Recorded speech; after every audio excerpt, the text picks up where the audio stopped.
Perdón, 7,000. 7,000, perdón, sí, cierto, 7,000. No sé por qué dije eso, pero bueno, era 7, sí. Gracias por sacarme de eso. Son 7,000 islas en Filipinas. Bueno, todas esas islas conformaban la polis, ¿verdad? Polis es una palabra que quiere decir muchos: político, policía, politeísta, macrópolis, todo eso va. También compartían la cuestión de la geográfica, ¿verdad? Las islas, y la cultura, la organización política era muy diversa. La cuestión política era muy diversa porque podían haber islas donde mandaran tiranos y en otras islas mandaban demócratas. Ahí pues Y cuando vean la palabra el AD, o sea, eso quiere decir que es un gentilicio del griego. O sea, griego, el AD viene siendo de lo mismo. Vamos a ver aquí.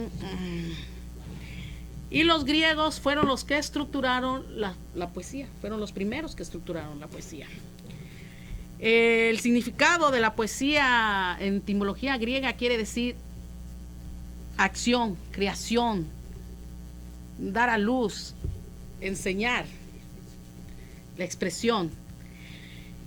En el género literario, ¿verdad? La poesía es considerada la manifestación de la belleza a través del verso. Eso es la poesía. Es un sentimiento estético a través de la palabra, en verso o en prosa. Hay 3 tipos de poesía: la lírica o canción. La lírica o canción, así se cantaban antes las personas en la calle, o a los reyes le cantaban con una lira, ¿verdad? La poesía después ya fue pasando a ser nada más recitada, la poesía. Luego está la dramática o teatral, que ya vemos que el teatro es un lugar para contemplar, es lo que significa teatro. Y la épica o la narrativa pues es para los héroes.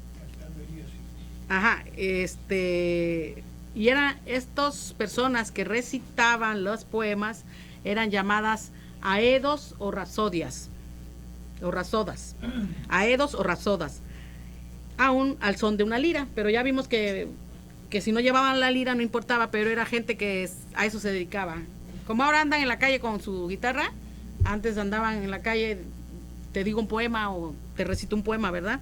Entonces ellos tenían el nombre de aedos o rapsodas. La musa que se identifica la poesía es en una estatua, está con una lira, ¿verdad? Ella se llama Erato, es la musa de la poesía lírica. Las musas son hijas de Zeus y Mnemosine. Y nada más para saber un poquito, ya ve que son 9 musas. ¿Alguien puede decir el nombre de una musa? No la que ya le dije, que Erato es la musa de la poesía. Calíope, pero ya tiene el libro. No. Está Erato de la poesía, Euterpe de la música, especialmente de la flauta, Melpomene, musa de la tragedia, Calíope, musa de la elocuencia, Clio, musa de la historia, Polimnia, musa de la retórica, Talía, la musa de la comedia, Terpsicore, la musa de la danza, Urania, la musa de la astronomía y la astrología. Esas son las 9 musas griegas. Los poetas griegos destacados de Grecia en la épica fue Hesiodo, que compuso la Teogonía y Trabajo de los días. Homero, que es del siglo 8 a.C., hizo la Ilíada y la Odisea. Apolonio de Rodas, que escribió los Argonáuticas, el viaje de los argonautas, es una epopeya que trata las aventuras de Jasón y el amor de él con Medea y el viaje a través de la nave Argo. ¿Quién me puede decir qué es un argonauta? ¿Quién es un argonauta? No. No. Es un marinero. Uh-huh. Son marineros. Ahora vamos a ver en la dramática quiénes son.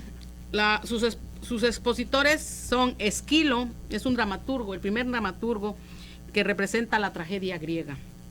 También está Sofocles, que es un poeta trágico, autor de obras como Antígona y el Edipo Rey. Muchas veces han puesto en escena Edipo Rey. Y Eurípides, es un poeta trágico que escribió Las Bacantes, Electra y Medea. Y en la poesía lírica tenemos a Safo. Es la autora de odas de celebración, canciones nupciales, que aún se conservan fragmentos. Esos fragmentos pues están en los museos, ¿verdad? Probablemente en el de Gran Bretaña, que es el que se quedó casi con todas las obras. Estas tablillas de la escritura cuneiforme están en los museos británicos. ¿Esopo es considerado un narrador? Safo es una poeta. Esopo. Sí, también es parte de narrador, sí. Safo, ella, una mujer que la desterraron porque le gustaban las mujeres, a una isla con las musas, y ahí ella compuso, pero pues vivió en el exilio.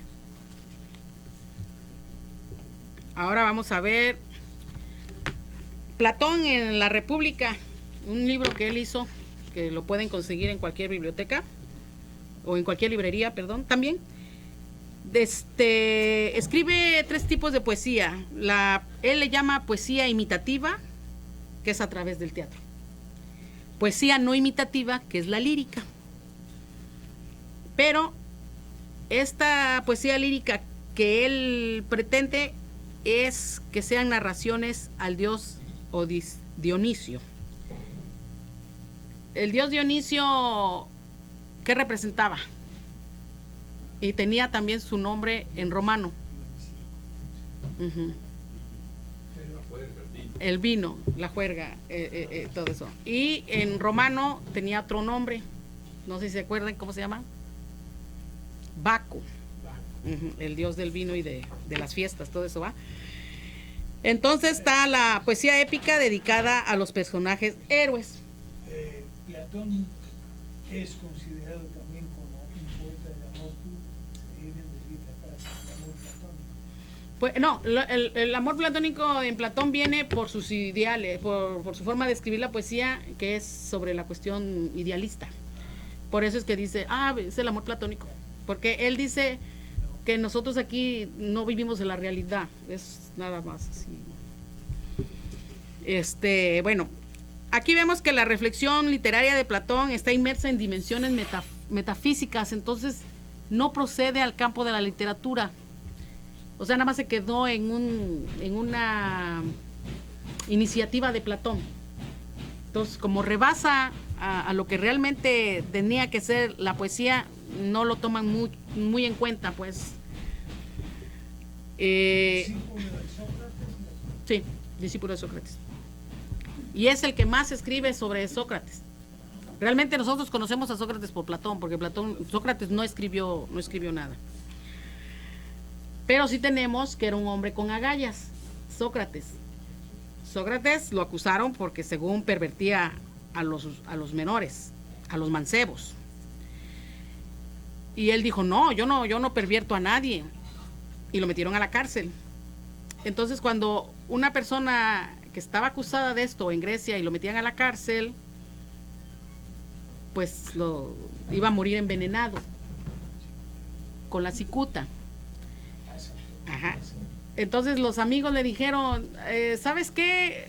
Nosotros vamos a agarrar unos caballos, amarrar y jalamos la reja y te sales y te escapas. Y Sócrates dijo, no, voy a tener que beber la cicuta porque si no voy a quedar como un mentiroso y yo ¿para qué quiero vivir así? Y mejor murió defendiendo su verdad. Uh-huh. Bueno, ahora Aristóteles tiene una obra que se llama La Poética. Aquí él sí da aportaciones a la poesía. E introduce un elemento novedoso que da la descripción a la poesía, y esto es en una forma que puede ayudar en los géneros dramáticos, ¿verdad? La poesía mélica, cuando escuchen que es poesía mélica, bueno, mélica es sinónimo de música. Y los ditarambos, que también son composiciones para el rey Dionisio. Yo no sé por qué tenían mucha afinidad con Dionisio, será porque le gustaba el chupe, ¿va? Pues sí. Y él le mete un nuevo, algo nuevo a la estructura de la poesía, que es el ritmo. El ritmo lo pone Aristóteles y habla que el arte poético tiene que ensalzar a la belleza. Eso lo pueden encontrar en su obra La Poética. Esos libros los pueden conseguir si van a una librería o a una biblioteca.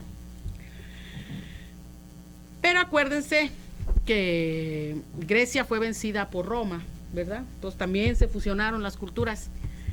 Y Roma también creó sus propias poesías basándose en los griegos. Aquí tenemos uno de los grandes poetas romanos latinos, que es Virgilio. Virgilio escribió la Eneida, y eso son las peripecias y aventuras de Eneas, que fue un sobreviviente de Troya y que luchó para llegar a Italia. Se considera la primera obra maestra de la literatura latina y fue escrito pocos años antes de Cristo, en modos de cantos épicos griegos. La edad de oro de la poesía latina es la de Lucrecio y Cátulo, en el siglo I antes de Cristo, y de Horacio, maestro de la Oda, poeta lírico y sátiro, Propercio y Ovidio. En el periodo griego-romano, la poesía empieza a valerse desde los puntos fonético, el sonido de las letras, el semántico, la expresión lingüística a través del vocabulario, y el sintáctico, es la orden y la relación de las palabras en la función que cumplen. Y también la poesía adquiere una notoriedad, se moderniza y define su capacidad de síntesis, y se asocia con una herramienta que aún seguimos utilizando, que es la metáfora. Entonces, la estructura del poema, que aún seguimos escribiendo, queda así: verso, que es la mínima unidad que puede ser dividido en poema y se representa por una sola línea métrica. Estrofa, unidad que divide un poema compuesta por una cierta cantidad de versos. De la estrofa depende la estructura del poema y la intención que le va a dar el autor. El ritmo es un flujo de movimiento controlado, medido, sonoro y de visión. La métrica se refiere a la cantidad de sílabas que tenga el verso. En el verso libre aún puede existir una especie determinada por el ritmo. La rima es la repetición de los sonidos iguales o similares en un verso, que se encuentra en cada dos versos, que pueden ser seguidos o separados. Ejemplo, pues están los poemas de Sor Juana Inés de la Cruz. Terminan: hombres necios que acusáis a la mujer sin razón, si veis que solo, o sea, esa cadencia que va haciendo con el verso. Y el título, el título puede llevar un título a la poesía, como no puede llevar un título a la poesía. Es como lo quieran ustedes poner. Hay gente que le pone números, hay gente que le pone reflexión, hay gente que le pone otra cosa. ¿Alguna? Cuando el Renacimiento italiano tiene un reflejo de la primera época de los romanos, cuando se escribió la Divina Comedia, por ejemplo, es un reflejo del pensamiento de los romanos. Eso es el Renacimiento. Había decaído la poesía del Renacimiento. Sí, hay parte de eso. Ahorita vamos a hablar de eso. Bueno, pues entonces se termina la poesía griega, romana, latina, y pasamos a una etapa muy, muy, muy larga, que se llama la Edad Media, el medievo o el medioevo. Así, de esas tres formas. Ahora, la Edad Media se le pone porque fue lo que estructuró el tiempo. Ahí es donde la humanidad hace un paréntesis y queda suspendido. Muchos le llaman en la oscuridad, otros no quieren aceptar que quedó suspendido en la oscuridad, pero sí fueron siglos de ignorancia. Precisamente, no sé si fue cierto, de esa época tan sustancial. Sí, entonces la Edad Media, el medievo o el medioevo, ya vimos que era un intermedio en el tiempo de la historia del hombre. Y la última palabra que les digo, medioevo, es una cuestión latín que quiere decir la mitad de la eternidad. Medioevo, evo quiere decir eternidad, perenne, sin fin. Y de ese vocablo se desprende longevo. Hay muchas palabras que se funden con esa etimología del evo, medievo, nada más para no quedarnos así. Bueno, la Edad Media entra en el siglo V cuando los bárbaros le ganan a los romanos en Occidente, y en Oriente ganan los otomanos. Caen en una crisis de identidad, en una crisis económica. Aquel esplendor que tenían los griegos, que se fusionaron con los romanos, se pierde, y la humanidad entra a un total ignorancia, y ese es el periodo de la oscuridad. Nada más sabían leer los monjes. Los libros eran contados porque se hacían en papel, con dibujos a mano. Habían libros que tardaban hasta 5 años en hacer. Los encadenaban. Era muy raro que los prestaran. El poder estaba en los nobles, en la iglesia, en los militares. Y para eso ya se utilizaban las imágenes. ¿Eh? Se utilizaban las imágenes a falta de libros. Sí, se utilizaban las imágenes, pero la mayoría de la gente no leía. No. Nada más se le enseñaba y entraron las épocas de la brujería, todo ese tipo de cosas, la superstición. Esto era que en el medievo el centro de la cosmogonía era Dios, entonces esto se llama teocéntrico. No había dinero, los reyes veían de dónde agarraban dinero porque tenían luchas contra otros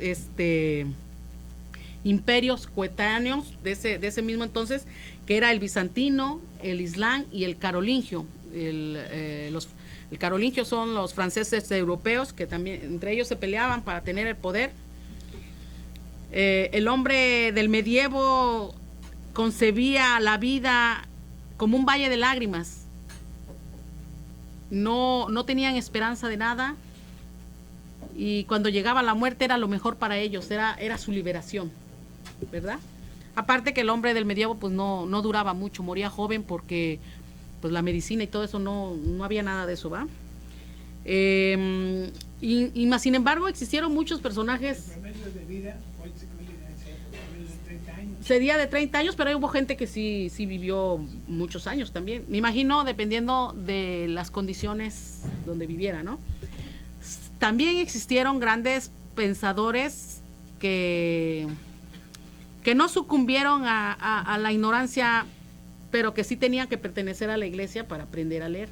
En este caso tenemos una mujer catalogada, adelantada a su tiempo. Ella es,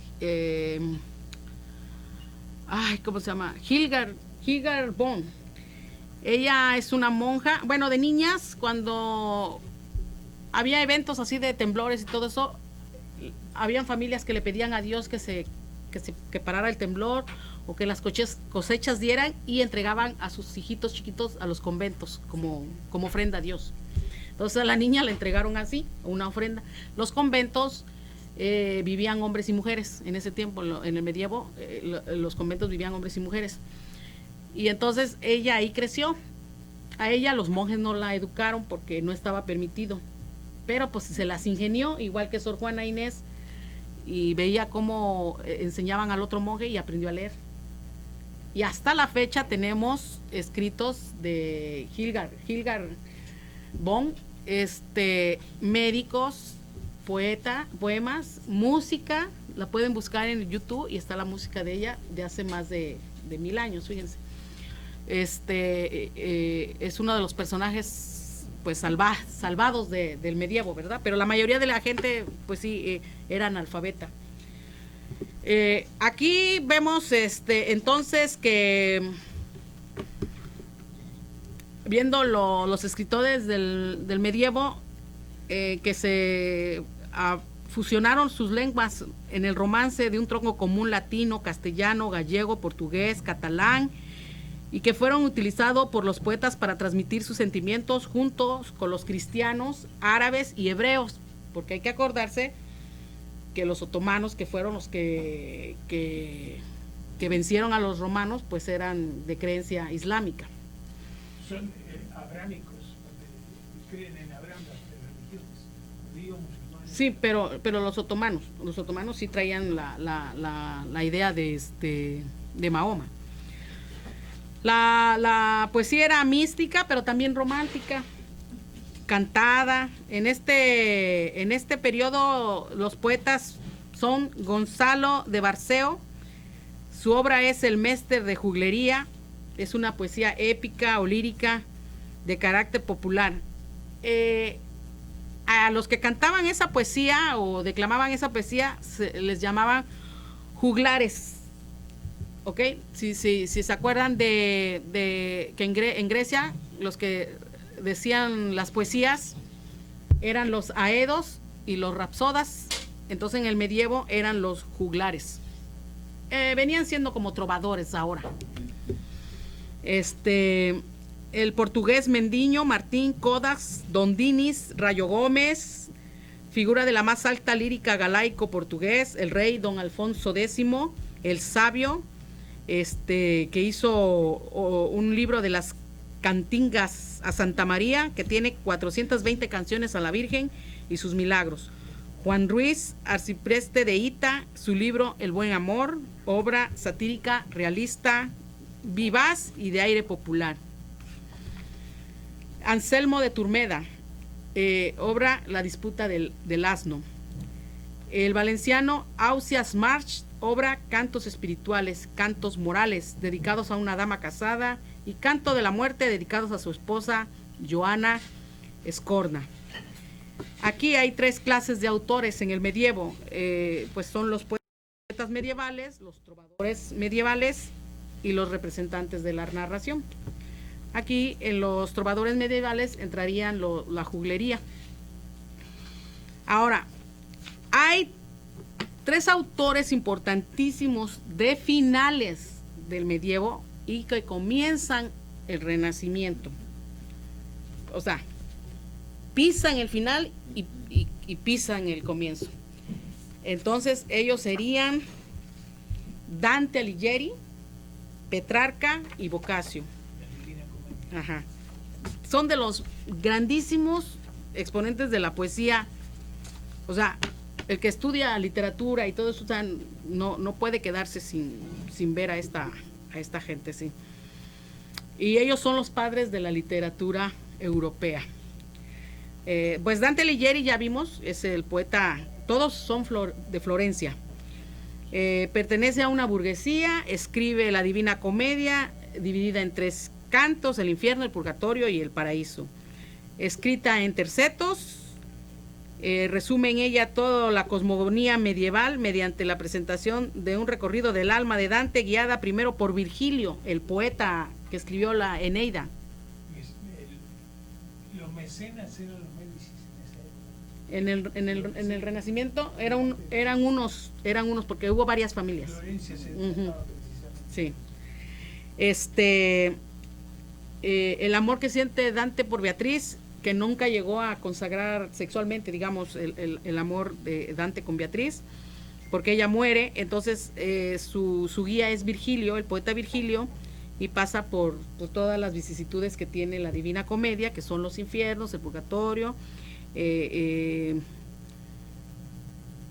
y es toda la cosmogonía de la Edad Media. Ahora vamos a ver a Francesco Petrarca. Le canta el amor. Es un poeta y humanista italiano, según relata en su autografía El Cancionero, en 1327, que vio en la iglesia de Santa Clara de Aviñón a Laura, de quien se enamoró profundamente, y su obra, al dividirse en dos grupos, una obra en latín y otra obra en lengua vulgar. Las primeras le dieron más éxito en su vida. Cuando se refiere a lengua vulgar, se refiere al italiano primitivo.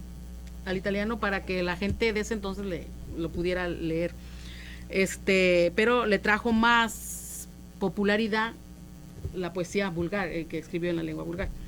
En esa poesía él refleja toda la sensualidad y el tormento apasionado, porque también se le muere Laura. Y el amor resulta sublimado en una adoración espiritual. Petrarca escapó a la retórica cortés del amor, dándole sinceridad a sus versos, fuerzas y originalidad. Su influencia del petraquismo fue una corriente que perduró hasta el siglo XVII. El siglo XVII, pues que la poesía barroca, ¿verdad?, todavía tenía la influencia de Petrarca. Influenció en Ausias Marx, Garcilaso de la Vega, Francisco de Quevedo, Edmund Persen, William Shakespeare. Ahora vamos a ver a Giovanni Boccaccio. Italiano admiraba a Dante y mostró aptitudes para no mostró aptitudes para la finanza, que era su papá que quería que estudiara eso, pero él dijo que no, y él mejor se puso a estudiar literatura. Estos tres poetas no eran pobres, sus papás tenían posibilidades económicas. Y se internó en el impresionante ambiente napolitano de la corte de los Anjou, en la cual convergían las culturas aliadas y bizantinas y árabes. En este contexto de las intrigas y ambiciones cortesanas, amores prohibidos y sensualidad, se sitúa su obra maestra, el Decamerón, centrada en la hija ilegítima de Roberto Anjou y sus propias aventuras juveniles. Si han visto o leído el Decamerón, pues ahí habla de todas estas vidas pues lujuriosas y de arrebato y poema y todo eso, ¿verdad? Ajá. Sí, en este tiempo habían pandemias también, pestes, la crisis, porque el medievo fue marcada por todo eso. Y aquí, cuando en el medievo que hubo la peste negra y todo eso, ¿qué es lo que hacían? Lo mismo que nos están haciendo ahorita: cuarentena y lavarte las manitas. Ahora vamos, ¿no tienen alguna pregunta para ver ya es poco lo que falta? En esa época del medioevo, una de las autoridades máximas serían los Borgia de Roma. En la cuestión de la iglesia. Que determinaron los límites de América Latina, de Brasil. Que para los portugueses y para los españoles. Pero eso ya sería casi ya cuando entró el Renacimiento. Mande. ¿La civilización egipcia no tuvo ninguna influencia en la poesía? Sí, los egipcios vienen a la par de la civilización de Mesopotamia, pero no la quise abarcar porque su poema es más en jeroglíficos, como el libro de los muertos, o los Vedas, también con su libro de los Vedas. Y aquí los sumerios y los acadios dominaron la poesía narrativa. Y en Egipto, bueno, pues la traducción del libro de los muertos, todo eso, pues no es una poesía, es más bien una narración de cómo va a llegar tu alma hacia el otro mundo. y les daba miedo porque tenían que pesar la pluma, ¿verdad? Entonces, es bonito también eso. Sí, en el este, pero lo que pasa que los sumerios son los primeros poemas que se reconoce en literatura. Claro que Egipto pues sí tenía poemas también. Vamos al Renacimiento. ¿Sí se acuerdan qué era lo que mandaba en el medievo? ¿En dónde estaba? ¿Qué figura era lo que se entraba al medievo? No. Algo relacionado con el Papa. Yo les dije que era alguien que giraba alrededor de él toda la semicultura, porque pues la verdad la gente estaba analfabeta. Y por eso mismo estaba analfabeta. Era teocéntrico, todo giraba alrededor de Dios. Acuérdense que ellos no tenían dinero, ellos tenían el feudalismo. Entonces, el señor feudal les daba tierras. Yo te voy a dar ahí esa tierra, la trabajas, te quedas con un poquito y lo demás es para mí. ¿Por qué? Porque tú vives en mi propiedad. Entonces, ese dinero de más a que abusivamente agarraba el rey era lo que agarraba para sus conflictos de guerra. Acuérdense que les dije que había tres conflictos de guerra: los bizantinos, los del Islam y el carolingio, que era el imperio francés europeo. En eso se llevó el tiempo, los 10 siglos.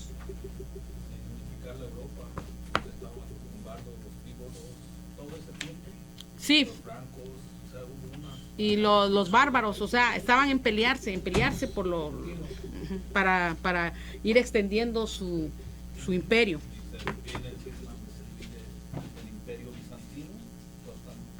Pero eso fue después.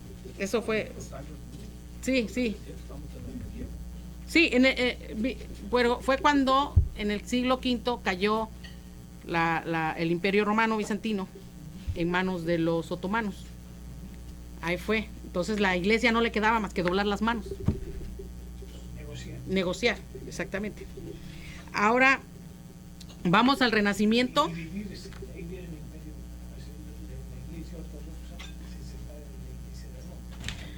La iglesia sí, después sí se separa porque ya no puede alcanzar la iglesia, o sea, ya no puede dominar allá porque están territorios bien lejanos. Sí, exactamente. En el Renacimiento eso de lo teocéntrico cambia y pasa a ser antropocéntrico. ¿Qué significa antropocéntrico, si alguien me lo quiere decir? El hombre en el centro. Ajá, exactamente. Antropocéntrico. Y eso está bien plasmado en un dibujo que hizo Da Vinci. Si alguien me dice cómo se llama ese dibujo o me describe cómo es el dibujo. Pero ¿quién está en ese círculo? El hombre del Vitruvio, o sea, está el hombre desnudo así y le salen otros brazos, ¿no? Del mismo hombre. Bueno, eso lo hizo él porque se acabó lo teocéntrico y entró lo antropocéntrico en el Renacimiento. El Renacimiento, muchos lo sitúan en el siglo XIV, a finales del siglo XIV, otros lo ponen en el siglo XV, le dan una fecha de cuando cae Constantinopla, que es el último bastión cristiano, a manos de Mehmed II. Otros lo ponen que cuando los españoles descubrieron América, ¿verdad? Pero la fecha es, yo pienso, siglo XV. Es un hecho muy relevante que se inventó la imprenta. Sí, más a ratito sale en la imprenta. La Edad Media es la modernidad, renace el hombre, deja atrás todos los pensamientos de la iglesia deja de ver a Dios como centro de todo y se pone Él. Y entonces aquí viene una frase bien importante que se llama el carpe diem. Eso quiere decir, vive el hoy. Entonces, ¿qué es lo que pasa? El hombre trata de vivir lo más que pueda porque sabe que se va a morir.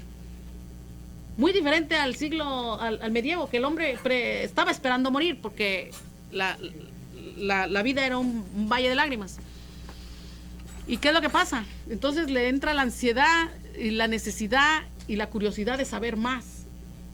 Y aquí ya la iglesia deja de ser el centro donde la gente tenía que entrar para ser intelectual. Ya, la iglesia ya no. Entonces en el Renacimiento, que florece en Florencia, en Italia, ya hay escuelas muy aparte de la iglesia. Empiezan a florecer las bellas artes.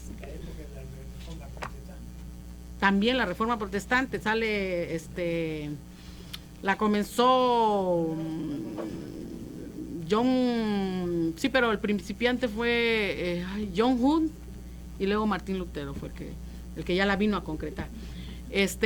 Nace la imprenta. Entonces, esto que de la imprenta hace que los libros se extiendan y ya no estar que un libro que vale muy caro porque lo hicieron los monjes. Entonces todo el mundo ya empieza a saber, todo el mundo empieza a leer, todo el mundo empieza a conocer y nacen inventores como Da Vinci. Empieza la riqueza para Venecia, para Florencia, para Italia, viene de esta manera. Los hombres árabes, africanos, cruzan el Sahara para conseguir la sal de los lagos que se secaron. La sal era... Salario. Sí, sale la palabra salario. La sal era tan importante, era un condimento que tenía un valor increíble. Lo llevaban a Florencia. El oro, ¿de dónde venía? Si alguien me dice de dónde venía el oro, para dar más libros. De África, pero ya tiene el libro ya. En la África subsahariana metían las canastas al río, las enjuagaban y ahí encontraban pepitas de oro, bastante. Ese oro, ¿a dónde iba a parar? A Florencia. La sal, ¿a dónde se iba a vender? A Florencia. Entonces ahí nacieron, ¿qué? Los bancos. Y nacieron los mecenas, como los Medici y otras familias pudientes que se hicieron millonarias. Empezaron a comprar cuadros, a contratar pintores, a contratar arquitectos, a todo lo que es las bellas artes. La forma de la arquitectura cambia. Es un siglo de luz, de esplendor, de conocimiento bárbaro. O sea, es algo increíble. El humanismo, el hombre se basa al conocimiento, a la cultura. Ahora lo que nos falta es humanismo. Surge pues una nueva clase social que son los burgueses, que viene de Burgos, ¿verdad? Y los artesanos empiezan a hacerse de mucho dinero también. Entonces el dinero empieza a dar, se vuelve algo increíble el dinero que hay. Las influencias políticas. Uh-huh. Exactamente. Entonces vamos a ver aquí la prosa del Renacimiento. Tiene subgéneros narrativos como la novela pastoril, novela bizantina, novela morisca y el libro de caballerías, como el Quijote de la Mancha. Quijote de la Mancha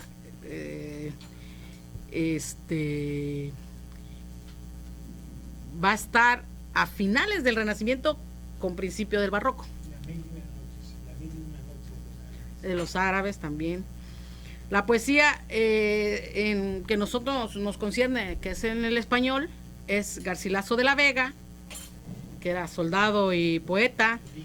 En sus poemas aparecen carpe diem, o sea, el vivir hoy, el amor idealizado, una clara influencia del poeta italiano Petrarca, de lo que habíamos hablado. Está Juan Boscán, emplea el endecasílabo, tan característico de los siglos XVI. La poesía escéptica, mística, es otra corriente de la poesía renacentista. Sus exponentes principales son Santa Teresa de Jesús, San Juan de la Cruz, Fray Luis de León, Fray Luis de Granada. También está Ludovico Ariosto, Pierre de Rostand, Christopher Marlowe, y que fueron otros excelentes exponentes de la creación poética en el Renacimiento. En el Renacimiento también hay escritores destacados, que es Leonardo da Vinci, Miguel Ángel, Nicolás, Maquiavelo, Martín Lutero. Ahí está, Martín Lutero. Maquiavelo es el maestro de la política. Ajá, pero son parte de eso, porque también acuérdense que a veces hacen fragmentos en poetas. No son poetas de origen, pues, pero escribieron. Había apoyo financiero y cultural de una familia dominante, los Medici, y el Vaticano también apoyaba. Acuérdense que en el Vaticano está la Capilla Sistina, que lo hizo Miguel Ángel. Otros famosos de la época de este Renacimiento es William Shakespeare, que le decían el bardo de Avon o el cisne de Avon. Fue poeta, escritor, dramaturgo, actor inglés. También está Baldassare Castiglioni, fue un cortesano italiano, diplomático, escritor, más conocido por su diálogo del libro del Cortigiano. Inca Garcilaso de Vega, que su nombre era Gómez Suárez de Figueroa. Fernando Herrera, el Divino, su obra influenciada por Petrarca.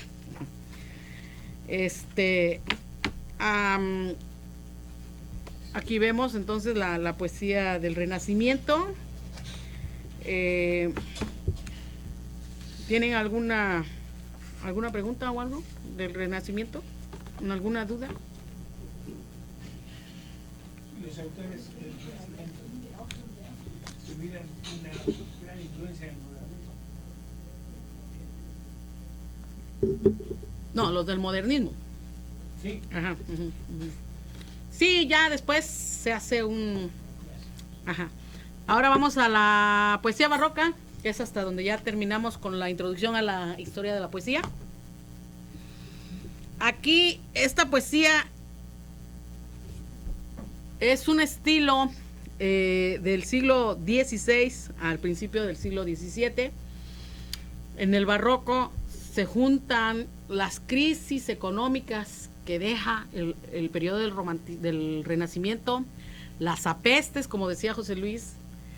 No había dinero, había poca población, entonces había una pobreza. Y los de este periodo del barroco veían a la vida con pesimismo, como si fuera todo un engaño. Como ahorita no existe el COVID. Me imagino que en ese entonces también así, ¿verdad?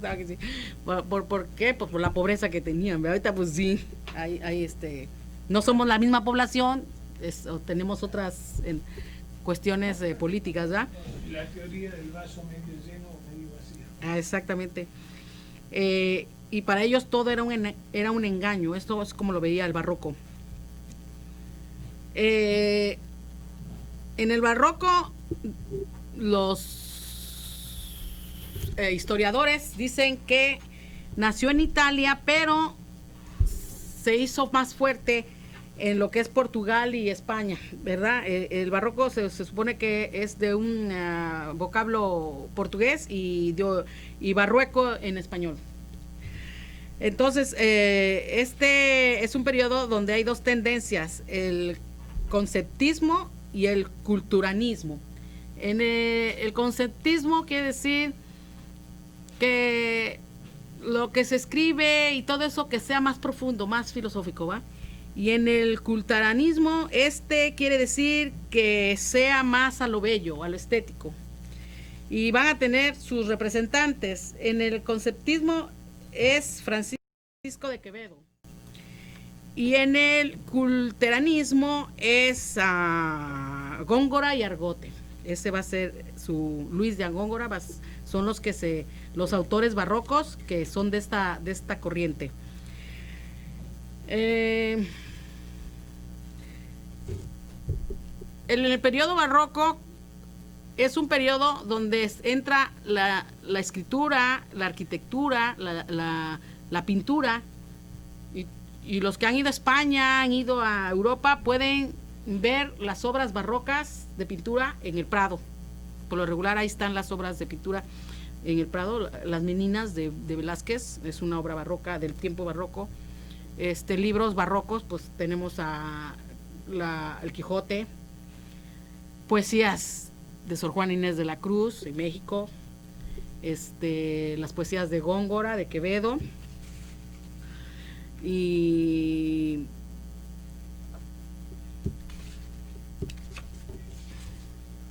Lope de Vega, Pedro Calderón de la Barca, con ese gran poema que todo el mundo dice, La vida es un sueño, Sor Juana Inés de la Cruz, John Milton y John Gawinski, polaco. Y ya para acabar y hacer una síntesis de todo, en la Edad Media, que es el siglo V al XV, el hombre medieval, ¿cómo concebía a la vida? Levante la mano, si se acuerdan. ¿Cómo concebía la vida el hombre medieval? Que vivía en un qué. 1000 años. Ajá. Pero, ¿qué es lo que, cómo concebía la vida del hombre? Ahora también se considera así. Pues sí, un poco. Porque pareciera algo en la cultura garífuna. Ellos sostienen de que al hombre no se le debe llorar cuando muere, sino que cuando nace, porque viene a sufrir todos los destrozos de la vida. Casi viene derivando. Sí, tenemos, sí es verdad, o sea, hay gente que pues concibe la vida pues triste, trágica. En la cultura garífuna son los negros que llegaron a Honduras, que nunca fueron esclavos y vivieron y se mezclaron con pues los indígenas, y luego por los españoles, y así le llaman ellos. Nosotros en México le llamamos negros. En Perú también tienen los bailes, las danzas fuertes del Perú son de negros, increíblemente, pero son de negros. Sí. Uh-huh. Yo vivía en la costa del Atlántico. Exactamente. Uh-huh. Los garífunas por lo general de la costa del Caribe. Ok, entonces vamos a resumir. Acuérdense que el hombre medieval concebía la vida como un valle de lágrimas. Y lo que esperaban era la muerte para liberarse.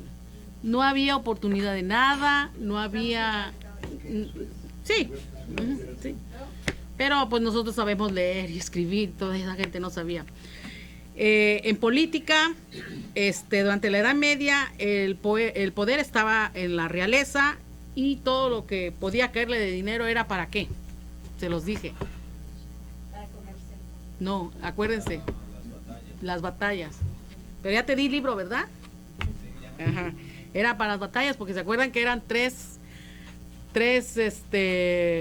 imperios los que estaban peleando: el bizantino, el islámico y el carolingio. Luego llegamos al Renacimiento, que es el siglo XV. ¿Y quién es el centro de todo en el Renacimiento? El hombre. Uh-huh. Y concibe la vida como algo que se va a acabar. Yo les dije ese término. La vida es un sueño. No, el vive del hoy, pero se llama carpe diem. Pero sí, es el vive el hoy. El hombre del Renacimiento vivía el hoy y se atascaba de toda la cultura porque sabía que iba a morir. Y su situación política, pues en el Renacimiento ya vimos que también tenía el poder real, pero también había dinero con los artesanos y toda esa gente que ya hacía sus mercados en las ciudades. Si se acuerdan, la sal ¿Era muy cara o muy barata? Muy cara, bueno. ¿Y el oro de dónde venía? De África, ya. A ver, vente. Tú, pues tú dijiste. De África. ¿Y qué nacieron cuando trajeron el oro y todo eso? ¿Qué fue lo que nació en Florencia? En los bancos. Los bancos. Pero ve Sí, también. claro, yo voy a saber. Pero ya tienes. Pero ya tienes, ¿verdad? No, no tengo. ¿No tienes libro? No, tengo banco, pero no tengo libro. Ujú.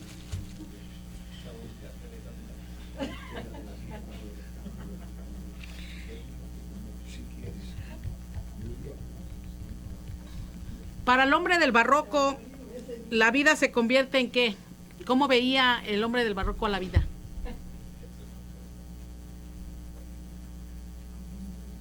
¿Eh?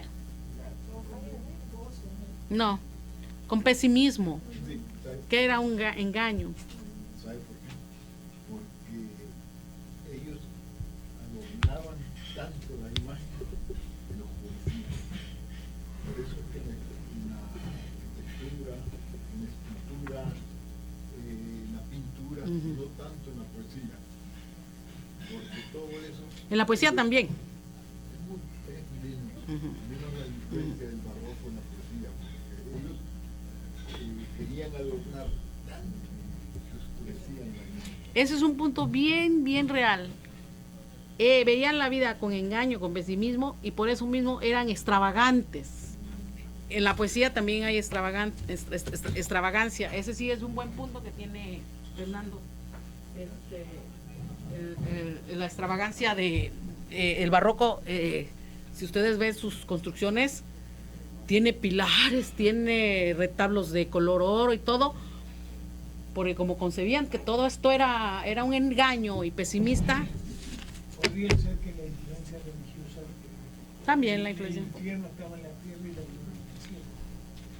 No se veían. Lo veían así porque estaban en una carencia también, en medio de la peste y de la crisis económica.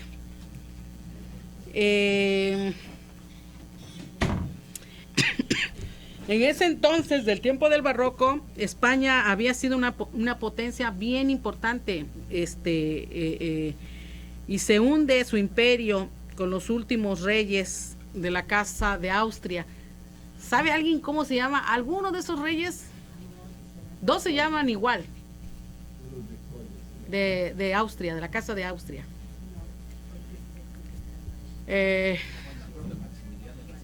No, ese es más para acá. Son los Felipes. Felipe V y Felipe y Carlos.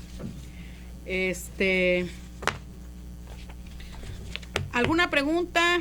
Y a ver, y tenemos todavía dos libros, precisamente, no sé si lo quiera usted cambiar, habla del negro Yanga, Veracruz. Oh, Mari. Te va a gustar el libro. Ujú. Pues se lo damos, venga, ya, porque coincidimos. Entonces aquí hay un libro, a ver, alguna pregunta o algo que quieran, ya para finalizar, ya vimos entonces, ¿qué es lo ¿Cómo que se llama el título de ese libro? Los 33 negros de Vicente Riva Palacios? Me recuerda el libro famoso de Uruguay, Los 33 Orientales. Los 33 orientales. Provocaron la independencia de Uruguay. Oh, sí. Sí, hay muchos, pues sí, 33 y 33. Habla de Yanga, que es un negro que se rebeló contra la corona y logró vencer al virrey y le dieron su porción de tierra para vivir libres y se llamaba San Lorenzo de los Negros, ahora Yanga, ¿verdad? Porque ella es de Córdoba, ahora Yanga, y mande. Usted mencionó algo ahí acerca de la Biblia.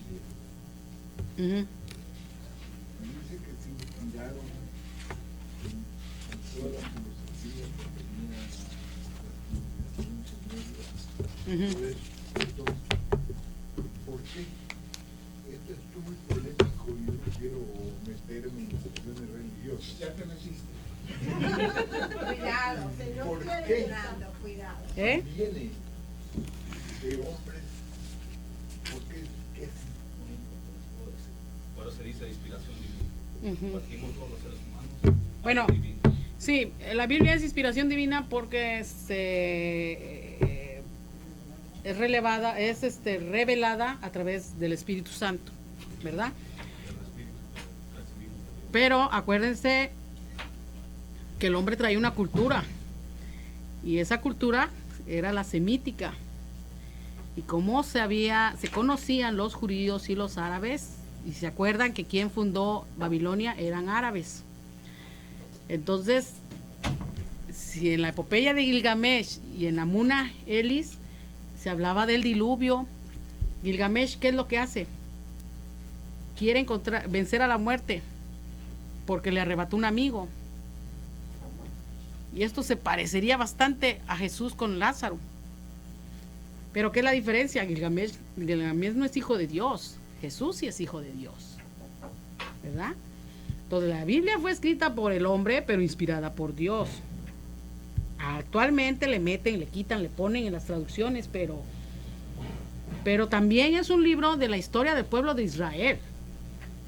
O sea, hay que estar bien conscientes, bien seguros cómo se maneja, porque la Biblia no fue escrita en la cultura maya, fue escrita en la cultura de los judíos. Y es también un canon o una ley, libros de leyes que nos ayudan a nosotros. Por eso es inspiración de Dios. Pero culturalmente trae historia después de los otros pueblos que existieron en Mesopotamia. Ahora, contestándole a la señora, en esa actualidad yo misma he escrito algunas cosas en el Facebook, que ahorita estamos viviendo un nuevo medioevo o una nueva edad media. Porque aunque los muchachos vayan a la universidad y sepamos leer y escribir, hay mucha ignorancia. ¿Por qué? Siempre la hubo, el hombre está buscando la sabiduría. Ajá. Todo el tiempo, por instinto. Sí, pero ahora hay mucha ignorancia porque los niños los ponen a ver tele y a sus juegos y pasan más tiempo en los juegos que en leyendo un libro. Porque se trata de un proyecto Sí, en gran medida capitalista. sí, es una programación. La educación es estructurada en base a intereses. Yo lo veo en lo personal como intereses mezquinos, porque no le engendran el humanismo. No, lo quitaron. Sí, lo quitaron. Condicionados a un propósito que es para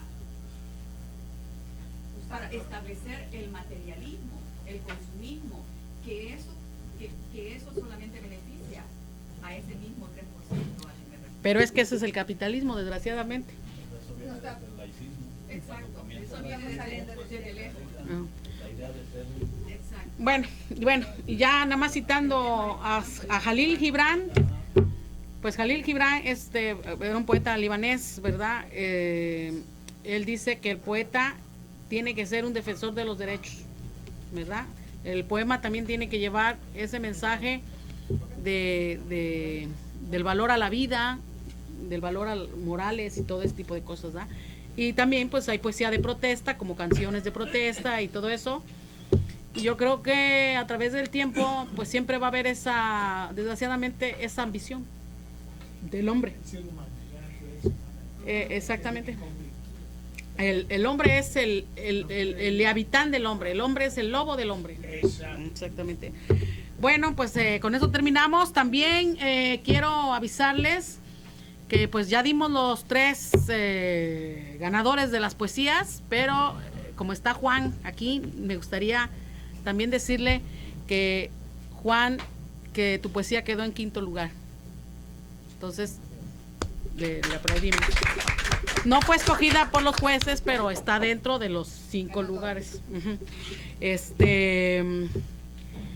Pues me dio gusto dar este tema. Ojalá que les haya gustado y si algunas cosas necesitan y nos vemos en alguna reunión, pues yo con gusto los atiendo.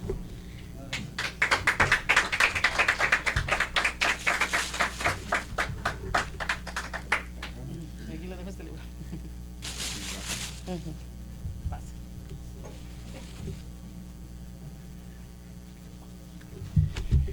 Estimados amigos de nuestro pueblo, aquellos miembros de nuestro pueblo y aquellos que nos acompañan hoy y que quizá a futuro se integren a nuestro pueblo. Para la organización Nuestro Pueblo es un verdadero placer, un verdadero orgullo dar a conocer los poemas ganadores, los 3 primeros poemas ganadores. Y vamos a darle lectura a esos poemas. De modo que el tercer lugar lo va a leer George de Aslan, y el nombre del tercer lugar le pertenece a... A Nazaret. Alejandro Nazaret. Alejandro Nazaret, De Guatemala. de Guatemala. Por favor, George.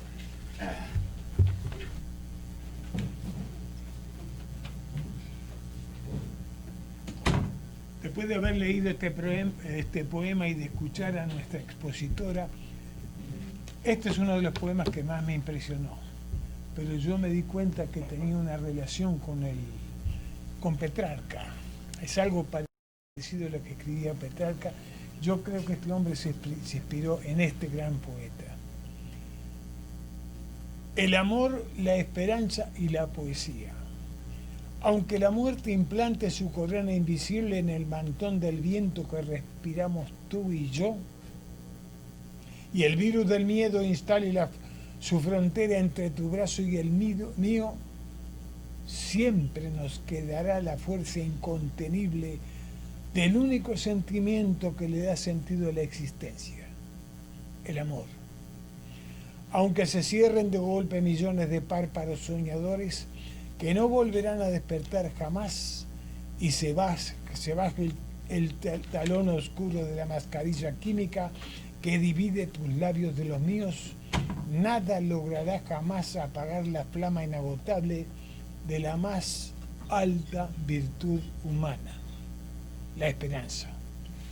Aunque nos dicten cuarentenas de distancia y declaren nuestros besos como actos prohibidos, y nos cierren el paso al rostro del mar o encapoten el cielo de las caricias con el material sintético de los guantes, nadie podrá jamás expropiarnos del sagrado derecho a la expresión con el lenguaje del alma y el idioma del corazón, la poesía. Thank you very much.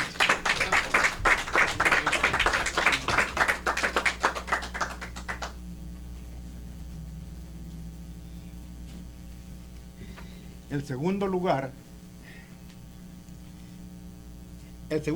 lo voy a leer. Aprovechando que me pusieron en esta posición, me aproveché de poder leer este segundo lugar. ¿Y por qué? Bueno, me siento orgulloso de que quien lo escribió es una persona que tiene la misma nacionalidad que yo. Es salvadoreña. Es una poetisa que se llama Damaris Marroquí. Y ella escribió el siguiente poema. Enclaustrados.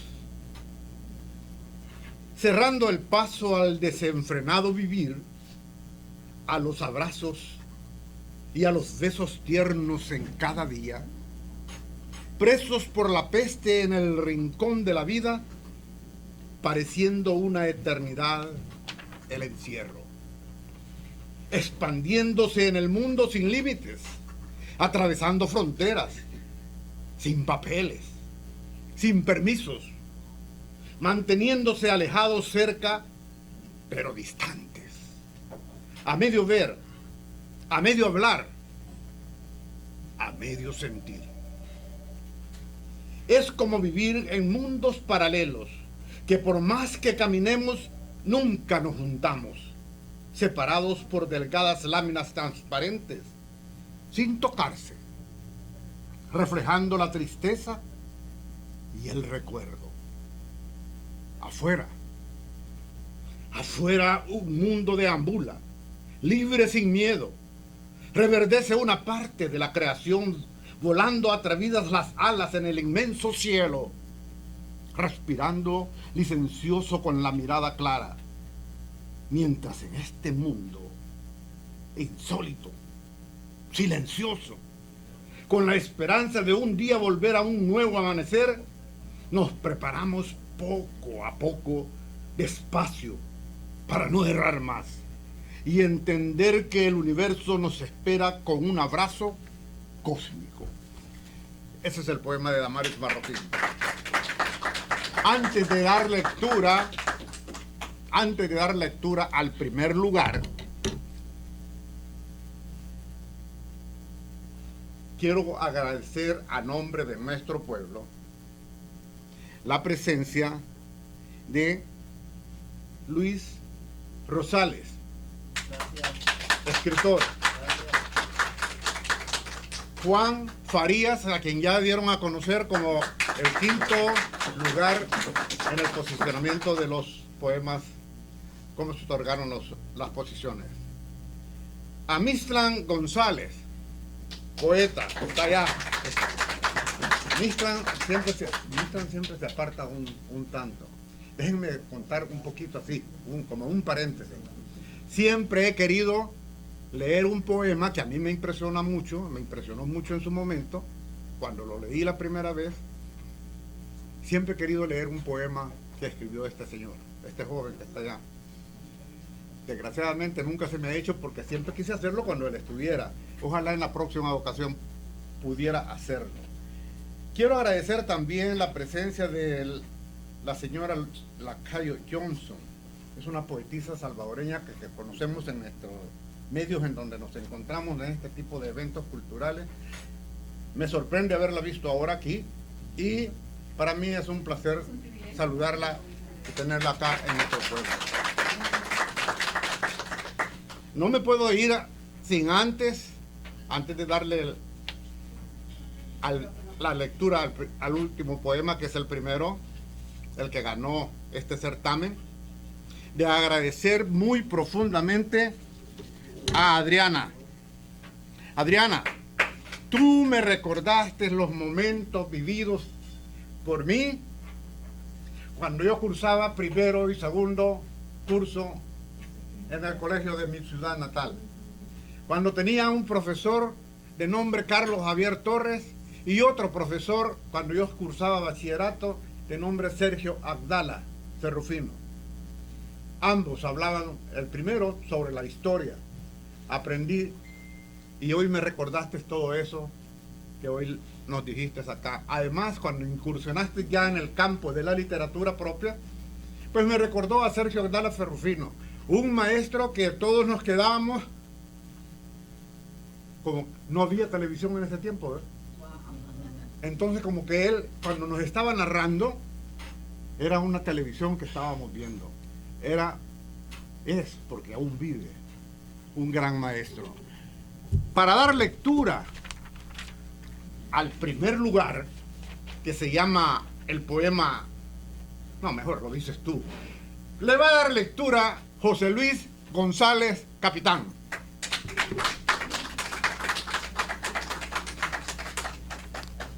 Es para mí un honor leer el primer lugar de este concurso de poesía de Sandra Magadán. El nombre es Detrás. Y dice así: detrás del cristal hay un mundo que no me mira, pero se mueve, resiste. A mi costado están tus ojos, la paz de tu sonrisa. Detrás de otras puertas como la mía, como la nuestra, en los rincones, hay miedo, hay angustia. Y yo escucho tanto ruido en el aire que la vida parece irrespirable. pero tú estás aquí conmigo, detrás, entre la sana distancia y el silencio de los cubrebocas. Cientos de ojos lloran derrotas, y yo me abrazo a tu pecho y me arrullo. Detrás de este detrás, apenas lo entiendo. Con la emergencia llega la esperanza, y en mi última confianza, el refugio es amar.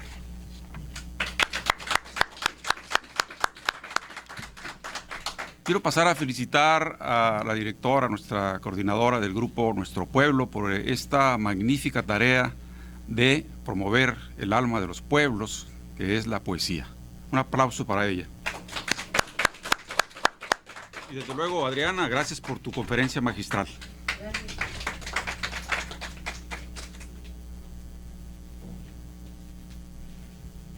Bueno, queridos amigos, espero que hayan disfrutado de esta tarde.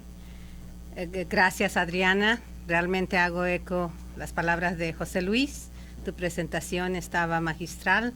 Nos llevaste en un viaje en lo que se trata la poesía, la historia de la poesía. Muchísimas gracias. Un aplauso nuevamente. Gracias a todos los invitados que están hoy presentes. Gracias, George, por estar con nosotros siempre, apoyándonos. Fernando Fernández, un abrazo. Gracias por la amistad tan linda que tiene usted para con nuestro pueblo, y incondicionalmente viene y nos colabora y nos apoya. Muchísimas gracias. También a Raúl, que es el alma de nuestro pueblo. Gracias, Raúl.